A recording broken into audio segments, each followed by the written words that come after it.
Assalamualaikum and good morning to Madam Kasihah. So today we want to present about principles of law, tort and contract. So before we start, let me introduce myself. My name is Anissa Yuni. My name is Heng Wai Bin. My name is Goije. So let's see our content. So first we have overview our attorney. Situation 1, Situation 2, ideal situation, principal case, real case, and the last one is appendix and reference case. So for Situation 1, Dana just moved into the condominium she had just bought. On the first day of living there, Dana heard a noise in the water pipe because of the high pressure in the pipe. Although the noise occurred at an intermittent rate but lasted all night for a week, this caused Dana to be unable to sleep well. After a week, Dana's face looked good due to not getting enough sleep that affected her career as a model. Dana intends to take legal action against the management of the condominium for nuisance by not ensuring that the facilities provided are in good condition. Will Dana succeed? Discuss the situation. So let's see. So for the issue, whether Dana can take legal action against the management of the condominium under nuisance. So the definition of nuisance is continuous, unlawful and indirect interference with a person's enjoyment of land. It is based on the unreasonableness of the Defendants Act. It concerns more about prevention rather than compensation. It is used to describe any person, things or circumstance that cause inconvenience, annoyance or harm. Okay, so the license have two types. It is public license and private license. The public license has three elements. First is unreasonable interference with public rights. Similar to private license, public license involves unreasonable interference with public rights. It refers to conduct, conditions or activities that disrupt the normal functioning or welfare of the public. Second is affecting the public. This element is a public license impairs the health, safety, comfort or commercial of the public. And the last is duration of interruptions. Interference usually needs to be substantial and continuous. Next.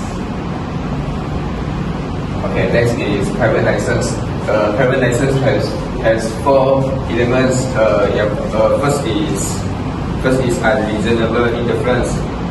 It means action, conditions or conduct that unreasonably interference with or disrupt the use and enjoyment of another person, property or the general welfare and welfare of the community. Second is duration of interruptions. Interference usually needs to be substandard and ongoing. One time incident may not qualify as a private license unless it causes serious harm. The next is intentions. In the context of license,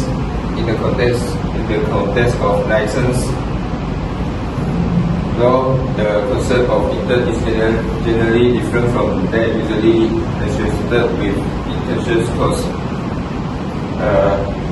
The last is extraordinary sensitive. What is generally relevant about license is that effective energy damage caused by a license must demonstrate a reasonable level of sensitivity to the alleged license. So for the next content, And the next complaint is about application. Well, the first is the principal case of nonsense. And the case one is Attorney General PYA Chorus LTD in 1957. Facts is the defendant operated a quarry and used a blasting technique that emitted large quantities of dust and noise, as well as causing vibration that interfere with the enjoyment of land for individuals in the area. The plaintiff requested an injunction preventing the continuation of a public nuisance. Held is the blasting operation was capable of constituting a public nuisance, and the injunction could be granted to prevent it. And the next case is Rose v. Mars in 1815. Facts: the defendant had wrongfully obstructed a public navigable creek, which obstructed the defendant from transporting his goods through the creek, due to which he had to transport his goods through them, because of which he suffered extra cost of the transportation.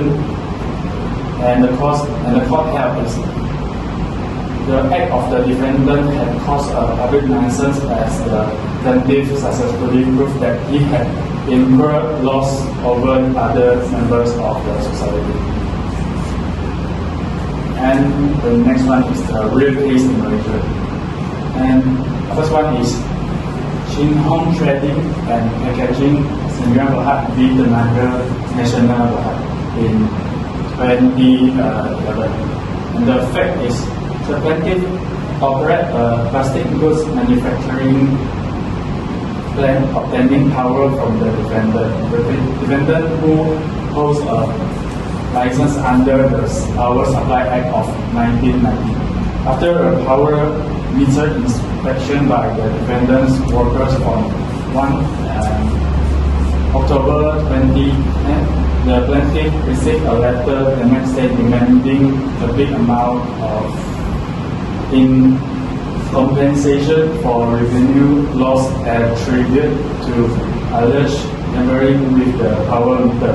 Subsequently, representatives from both parties met to discuss the matter. On 29 December 2010, the defendant notified the plaintiff of their intention to terminate the electricity supply. The court ruled that the plaintiff's claims that the defendant had infringed, trespass, or caused a private nuisance on them were unsupported by any proof. And the next case is Liu Chapel and Bosch v. Hua Yang Yong and Arnold in 2011. The case fact is the plaintiff and defendant are immediate neighbors. The plaintiff alleged the tort of private nuisance and breach of privacy by the defendant, who lived in the adjacent house separated by zinc sheets and a chain link fence. In February and March 2006, conflict arose between the parties, escalating to the point where the seventh plaintiff was primarily prosecuted and convicted for intimidating the defendants. On 30 May 2006, the defendants installed 5 closed-circuit televisions, CCTV camera in their home, one of which, camera number 3, on the front porch directly faced to the plaintiff's residence. And the court held this. The court ruled that ordering the defendants to take apart and remove camera number 3 right away. So for the conclusion, as we can see, according to the principal case and real case, Dana can take legal action against the management of the condominium for nuisance by not ensuring that the facilities provided in good condition, and cause Dana can't sleep as well and affected Dana's career as a model. So the court judgment should provide Dana with a remedy. So we move to the situation number 2. For situation number 2, Haru always exercised at a recreation park managed by Hara. Hara found out there was a hole on the jogging track, but deliberately delayed the repair work. One day, Haru fell into the hole while jogging and his leg was injured. Haru wants to take legal action against Hara. Will Haru succeed? Discuss this situation.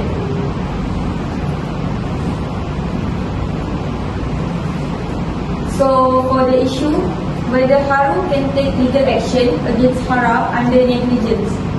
Definition. The most usual definition of negligence is that it is conduct or a failure to act that breaches a duty to take care. The simple explanation of negligence is a person has a duty to take care and the care is not taken, resulting in injury to another. Next. They have 3 elements of the negligence. The first is duty of care. All people have a duty to all others at all times to exercise reasonable care for their physical safety and property. Duty of care exists for persons who are so closely and directly affected by the actions. The second is breach of duty. Breach of duty occurs when a duty of care exists and is not followed. Breach of duty important component in negligence case. The last is damage. The plaintiff must have suffered actual damage, whether there are physical harm, stress or financial losses as a result of the defendant negligence actions. And the next one is application. The principal case of first is Donald B. Stevenson in 1932. And the fact is, a man bought from a retailer a bottle of ginger beer manufactured by the defendant.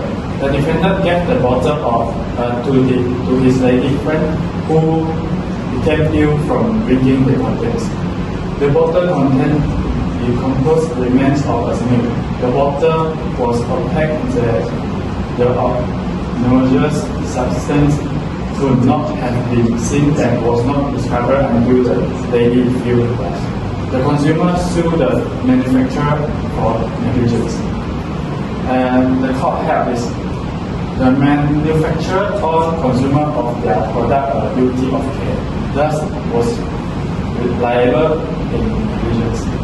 And the next case is David Jones, PTD LTD B Stones in 1970. The fact is, a 4-year-old boy climbed an escalator alone. While he was having the escalator, the child's hand was injured by being stuck in a hole in the escalator.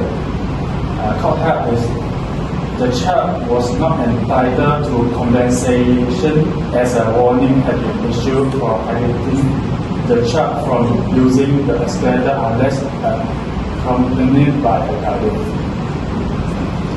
And the next one is rare case for negligence.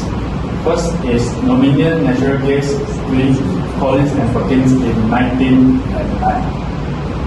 Case fact is inaction for damage in respect of an accident against the appellant gas company. It appeared that the appellants were not occupier of the premise on which the accident had occurred and had no contractual relations with the plaintiff, but that they had installed a machine on the said premise.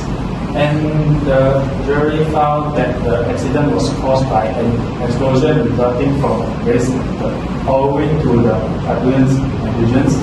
Through its safety valve direct into the closed premises instead of into the operator. Court held this.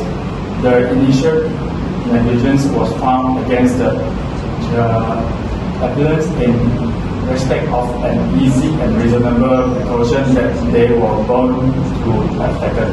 And the next case is Ernest B. Howard in 1935.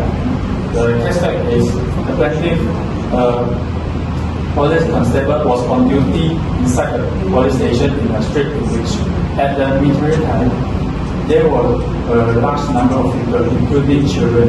Seeing the defendants run away, causes with a van attack coming down the street, he rushed up and eventually stopped the sustaining injuries in consequence, in respect of which he claimed damage.